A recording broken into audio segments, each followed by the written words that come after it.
Chatham, all within about an 8-year period, during which time he gained further promotion to HPTO and assistant constructor. He remained at Chatham from 73 until 76 before being posted to Woolston Yard with P&O Southampton. And there, he, at that point, he was an SPTO. He did 6 years there, and following that tour at Southampton, he returned once more to Devonport in 82, in which year he gained further promotion to grade 7. And then in 87, like many of us, he changed over to DJSR, where he remained until the present time, having been PCN for Leanders, hydrographic vessels, and finally large ship section and PCM Illustrious. It was during the Illustrious refit that many of us of John's team came to know him better. His light-hearted and jovial manner did much to put staff at their ease. He always afforded time to talk to others about problems, whether they were technical or personal. Yet he was always in full control of all the major issues that were going on around him. This is what you're trying to say, John.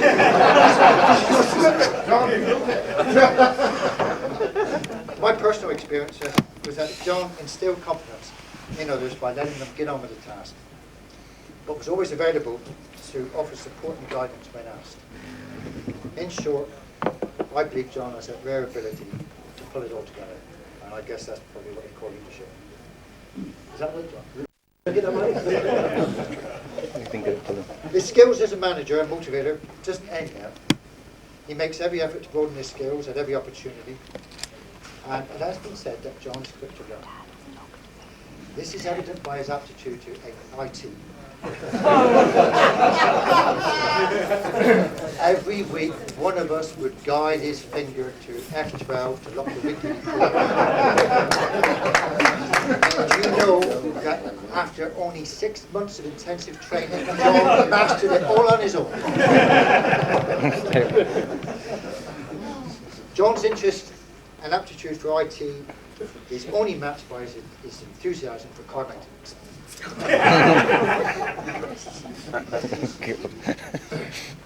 Outside of work, John is interested in most sports, and as a means of relaxing, he likes to get up to Hyde Park Social Club, have a few drinks, catch up with all the latest jokes, and play a bit of snooker. Now, it's a fact that John is pretty good with your snooker cue. And one day, he invited Paddy and I to go up and have a game. And he said, I'll take you both on, and I'll give you a few blacks start. Paddy and I weren't too happy with this, only having a few blacks, because we were quite nonsense. But we said, well, yeah, all right, John, okay. So, he gives me a black start. Well, it was game on. John started well, and was quickly demonstrated skill with some good potting and positioning. I began to wonder if I'd chosen the right player. As the game wore on, John began to dominate the scoring with the old red-black routine. Paddy and I sensed that the game was in danger of slipping away from us at this point. At that point, Paddy saw red. There was no bloody time, it had been nothing was scattered around the table. So yeah, we had yet to see what Paddy could do. John had left the red over the cushion down the far end of the table. Paddy's turn to go. Paddy steeled himself for the moment. He lined up for the shot. Nerves had tinkled like top piano wires. And like Paddy can do, put a bit of side on the ball, deliberately missed the ball to the red, came back off the table, ricocheted off 4 cushions, came up behind the red, put it down as easy as you like.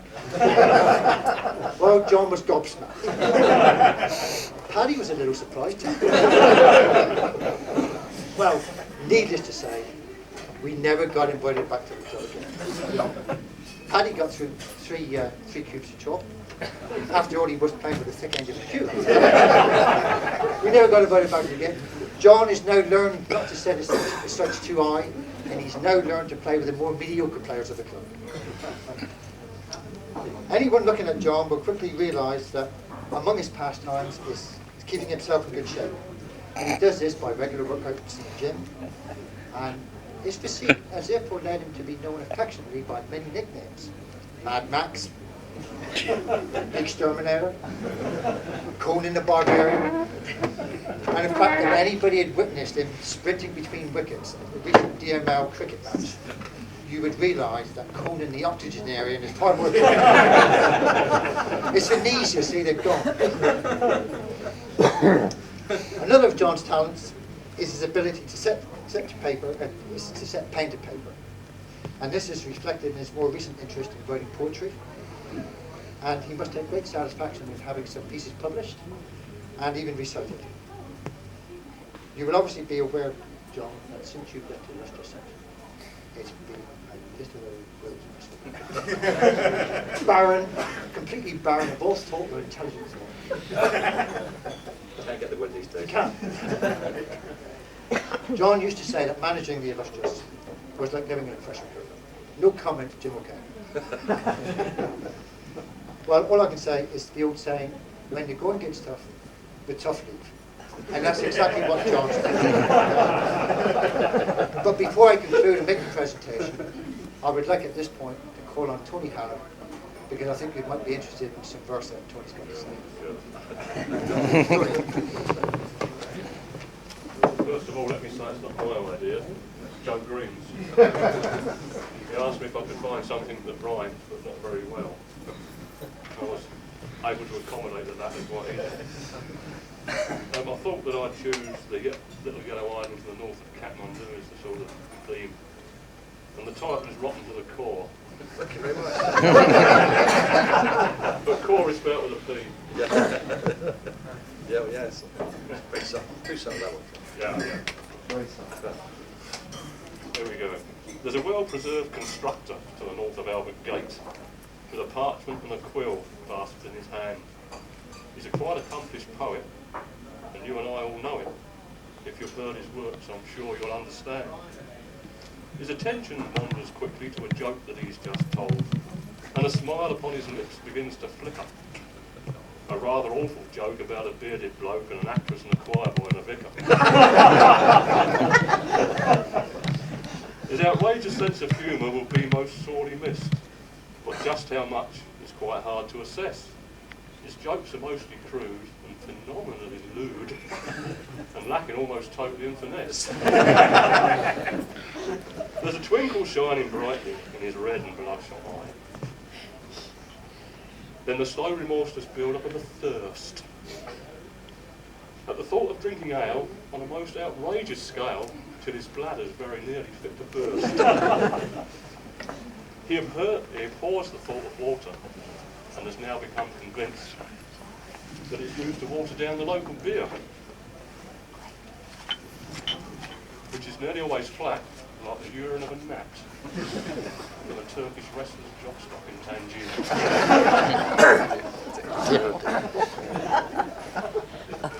He's dreaming with conviction of the chance he never had of playing for his country in a test.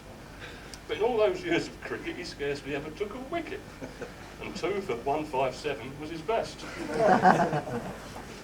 He no longer causes havoc with his trusty old right arm, so he offers up a prayer unto Jehovah, because now he's getting older, can't lift his arm above his shoulder, needs a massage and a jab between each openings.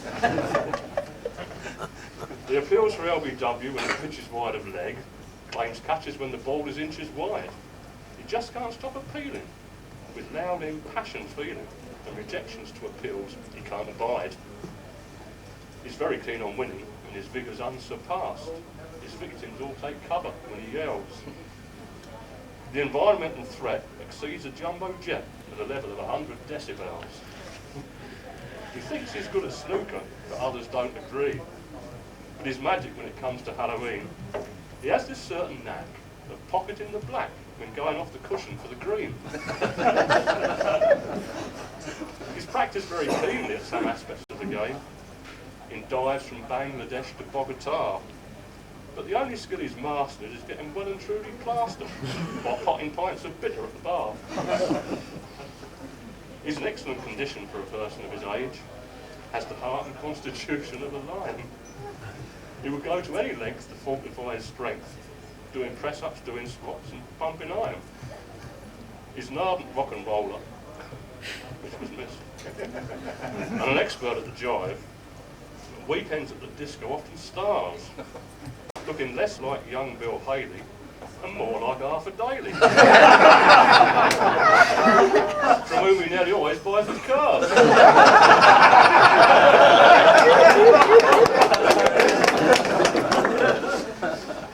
His limpish sense of humour and loves to take the mick. Good-naturedly will laugh at our expense. No depth he'll fail to dread when pulling someone's leg, seldom causing anyone offence. He's a most prolific writer, as we have said before.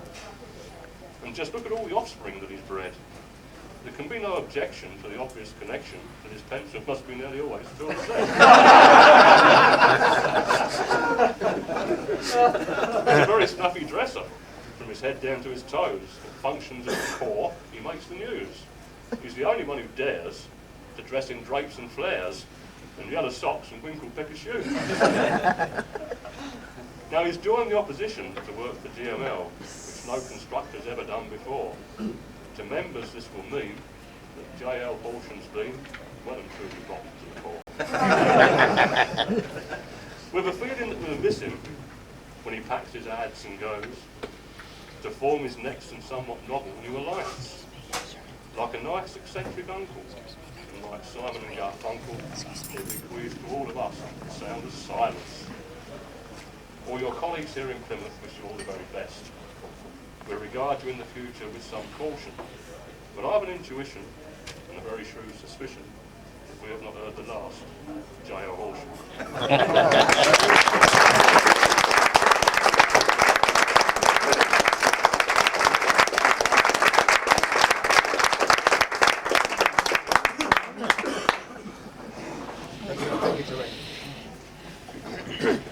In choosing a suitable departure gift, we took into account John's passion for IT. And we feel sure that this will give him many, many hours of pleasure. Well, computer. It's a computer. Just assuming you can go and switch it on. I know I speak for John Birch and everyone in Soup in saying that John has served the ministry in exemplary fashion. No doubt John will serve DML likewise. We wish him and Joyce the very best of luck and happiness for the future. Will you now please join me in toasting John and Joyce? John, Oh, me and Danny. 310.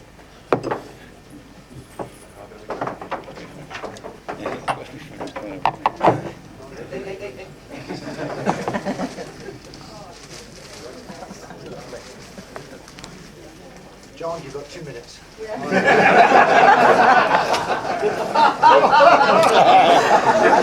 All make yourselves comfortable, please. Let's get going a bit. Sorry, man. I was going to speak from cue cards, but in practice last night I deviated from the script and I said many things which I wouldn't want you to hear.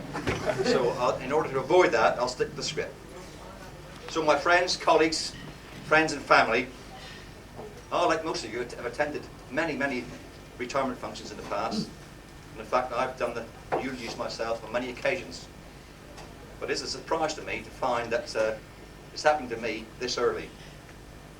I did it voluntarily, and I've got mixed emotions about it. They say that retiring is next to getting married, divorced, or the death of a loved one on the scale of stress. I'm not particularly stressed, but again, I've got some mixed emotions. As the time has gone by this week, I've had several doubts, and I've got over that, and I'm going to go anyway. I promise you I'm going to go. But it's 39 years and 10 months of my life, which is a very, very long time, and you don't easily cast that aside. As most of you know, I come from a family with a very long tradition of service to the Royal Navy, to the Crown, through the Royal Dockyard. Both my grandfathers, in fact, worked in the dockyard, and in fact the site of my present office for the last 3 years was once the old shipwrights gunnery shop, where my paternal grandfather worked for 40 years, in excess of 40 years. My maternal grandfather fought at the Battle of Jutland in 1916, and he, in fact, served in the yard after his retirement. I also had 4 uncles who worked in the dockyard. 2 were shipwrights like myself, one latterly a foreman of the yard, and there are many among you who remember Big Roy Horsham, the football referee, the Charlton Painters, once seen and heard, never forgotten. I've had countless cousins who worked in the yard as tracers, draftsmen, fitters, joiners, mod plod, you name it, some member of my family has done it. I even had one distant cousin who was a notorious gay in the past. He wasn't a very distant cousin. Two of my three brothers who are here today have got very strong connections with the yard and the Crown. My eldest brother Bill, like myself, many years ago started life as a shipwright apprentice in the yard. Went on to university, did much better things. My second brother James retired himself not a few months ago. A lifelong member of the NAFI canteen service, a canteen manager who in fact served on no less than 40 ships of the line over a career spanning 40 years. So does any naval officer like to challenge that here? Please speak up. 40 ships, seagoing ships. My sons, I've got three sons, they're all here today. All started life working in a shipyard, not this one. I wasn't here at the time. They started with Vosper Thornycroft in Southampton. Two of them were joiners, and they've gone on to better things. And they're both now, believe it or not, contracts managers for large building companies. They must run in the family. My third son, Kevin, that's the one with the funny shaped head and the funny haircut. Was a cubsmith in the dockyard. Was now a member of the Devon and Cornwall Constabulary. Of course, you've all seen Jane, that leggy blonde with a nice smile walking around. My daughter, who's an accountant for DML. So I can fairly claim to have got a lot of family history and service to the Crown in the dockyard. But most of you will remember the most illustrious of my forebears, my father Len Horsham, who also clocked up 45 years of service in the dockyard. I've always tried to emulate him in my career. I've probably quite achieved that. I've done my best. In fact, it was he who press-ganged me into coming in the yard. It was 40 years ago. At that time, when I was a young lad, I had no interest in doing that. I wanted to become a professional boxer or be a ladies' hairdresser. And it was as well that I didn't become a ladies' hairdresser. Sorry, a boxer, sorry, because although I was quite successful as an amateur, I always ended up looking much worse than my opponents, even when I won. I had no talent. I was what Henry Cooper would have called a good, strong boy. And as for the ladies' hairdressing, well, my dad was horrified. He accused me of being a latent homosexual, and I'm sure others here think that will now. It's a queer coming up in family. So I didn't embark on that. In fact, I think that my family, on its own, could build and refit a minor warship, although I'm not quite sure what I would do. Anyway, that's how I arrived in the dockyard on January the 3rd, 1955. It was snowing on that morning, I remember it well. I trudged 5 miles from the outskirts of Plymouth to get to the yard and arrived late. And like the boxing, I had no skills whatsoever or talent for the arts, the crafts, or shipwrighting. But nevertheless, I came top in all my test jobs the first 2 years of my time. And that was because all the old instructors were halt and lame shipwrights made up to teach the apprentices, and not one of them wanted to upset my old dad.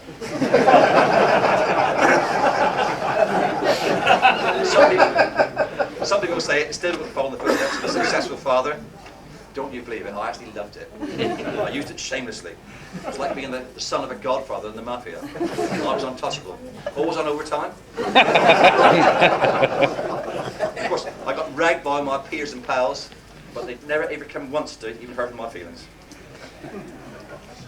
I'll not bore you with a further resume of my career. Jim Patrick has done that, ably abetted by Tony Hallam. But if I have to confess to one thing in my career, one successful thing, it is being able to allow other people to make me look good. And many of you here have worked for me and with me, and you've done that, and that's no mean feat.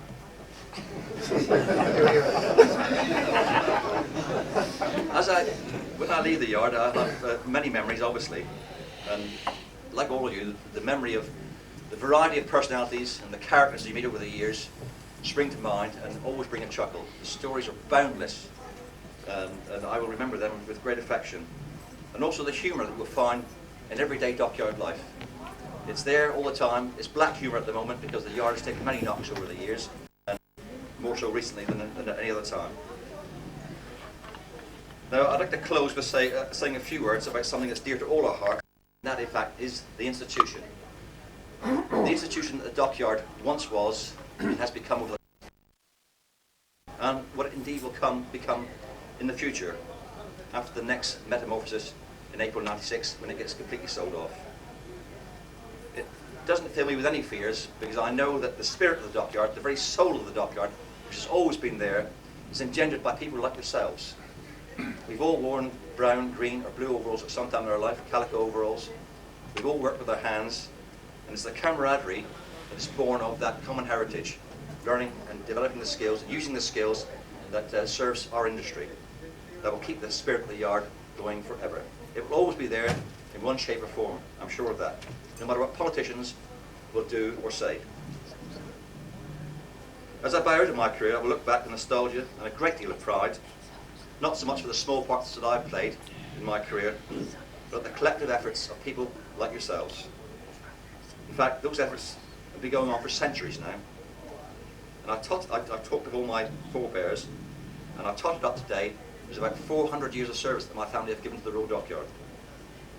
And it's interesting to note that if you go back 400 years, that takes you back to the time of Drake and the Spanish Armada. So with your indulgence, just one more poem. It's a tribute to you and all your illustrious forebears. It's entitled The Grey Funnel Line. The yard has served the Navy since times of yore, but 'twas to the Virgin Queen that it came to the fore. Drake's sturdy sloops, victualled and refitted to face the Armada against which they be pitted. 10,000 men toiling in rude sheds and docks, sawyers cutting timber, using tackle and blocks, sailors and riggers fitting sails and sheets, shipwrights fixing massive cleats, caulkers ramming oakum into miles of seams, boys pouring pitch, working in teams, horse-drawn carts hauling cannons and shot, coopers crafting barrels from hoops red hot, blacksmiths forging iron into every shape and size, working flat out for the challenge they'd rise. From dawn through to dusk and far into the night, they fitted those vessels, the Spaniards to fight. Then came the day, and with God's grace, the winds blew, and the cross of St. George from every mast flew. They routed the invader, they put him to the sword. Freedom for England was their just reward. On through the ages, the men's skills were further honed. Then the French, with the same fate bemoaned. Come the advent of steam and the peerless dreadnought, 'twas a turn of the Hun, a lesson to be taught. 2 world wars, then Galtieri tried his luck, but just like the others, John Bull he couldn't buck. All through the ages, from grape shot to trident, the yard has been there, rock-like and strident. Though the premium has been high, the insurance was there. It held at bay that great Russian bear. Unsung heroes in rough overalls clad, serving the nation through good times and bad. Their loyalty and skills, across the centuries they shine, a Rolls-Royce service to the Grey Funnel Line. Thank you.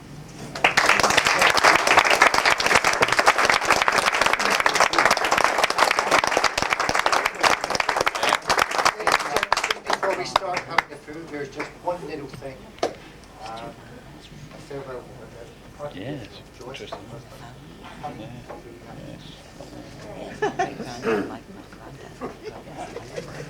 Not more countdown. School. Yeah. John, I know it's your first day Tuesday, but like all little boys, you've got to go off to work. This is your little lunchbox. Joyce will see you on the bus. That's your little flask in your sandals.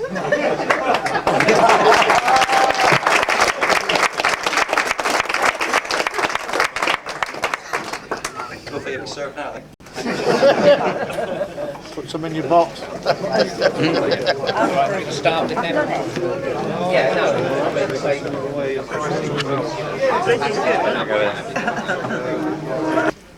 I am a poet, and here's one what I wrote. I knew he was leaving. The leader, the driver.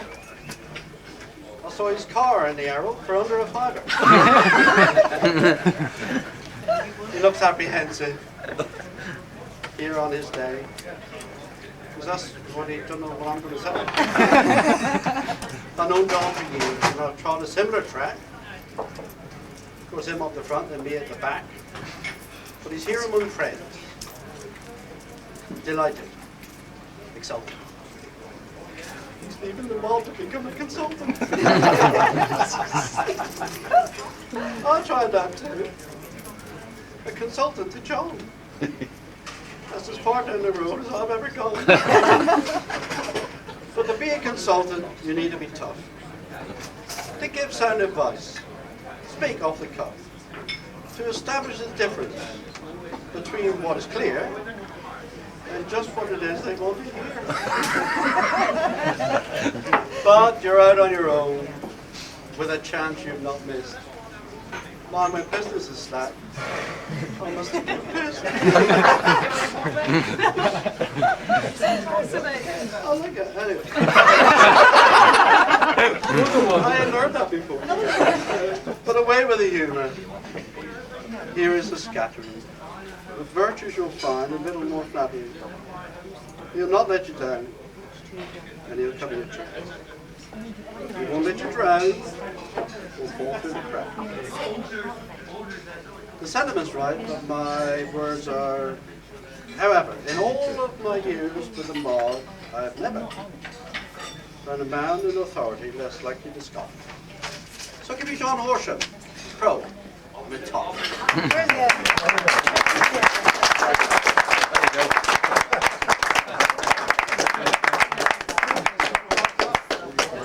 I helped him with that, actually.